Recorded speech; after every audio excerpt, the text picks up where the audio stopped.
Perkenalkan, nama saya Masri dengan NPM 2340402030 Prodi Ekonomi Pembangunan. Di sini saya akan menjelaskan tentang ekonomi sisi penawaran uang. Sisi penawaran uang merupakan salah satu topik penting dalam ekonomi moneter yang membahas bagaimana jumlah uang beredar terbentuk dan dikendalikan dalam suatu perekonomian. Berdasarkan penjelasan Nopirin dalam buku Ekonomi Moneter buku 2, penawaran uang ditentukan oleh 3 aktor utama, yaitu Bank Sentral, Bank Umum, dan masyarakat. Bank Sentral berperan sebagai penentu besarnya uang inti atau base money melalui instrumen operasi pasar terbuka, giro wajib minimum, dan fasilitas diskonto. Melalui instrumen tersebut, Bank Sentral dapat memperbesar atau memperkecil cadangan perbankan yang pada akhirnya mempengaruhi kemampuan Bank Umum dalam menciptakan uang giral.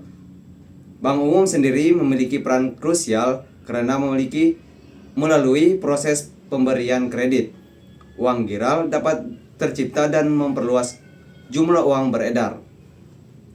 Sementara itu, masyarakat berkontribusi melalui preferensi dalam memegang uang tunai atau menyimpan dana di bank, yang menentukan besarnya pengganda uang atau money multiplier. Ketika masyarakat lebih banyak menabung, potensi menciptakan uang giral meningkat. Namun, jika preferensi terhadap uang tunai tinggi, efektivitas sistem perbankan dalam menciptakan uang menjadi lebih kecil.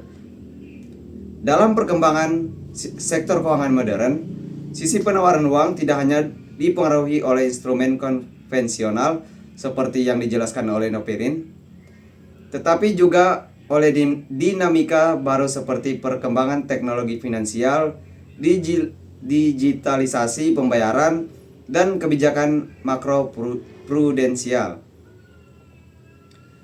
Bank Sentral kini tidak hanya berfokus pada jumlah uang beredar, tetapi juga menjadi stabilitas sistem keuangan secara keseluruhan melalui berbagai regulasi dan penilaian risiko perbankan. Perbankan juga semakin selektif dalam menyalurkan kredit, dipengaruhi oleh kondisi kesehatan bank, kualitas aset, dan tingkat risiko ekonomi. Hal ini membuat proses menciptakan uang menjadi lebih kompleks dibandingkan dengan teori klasik.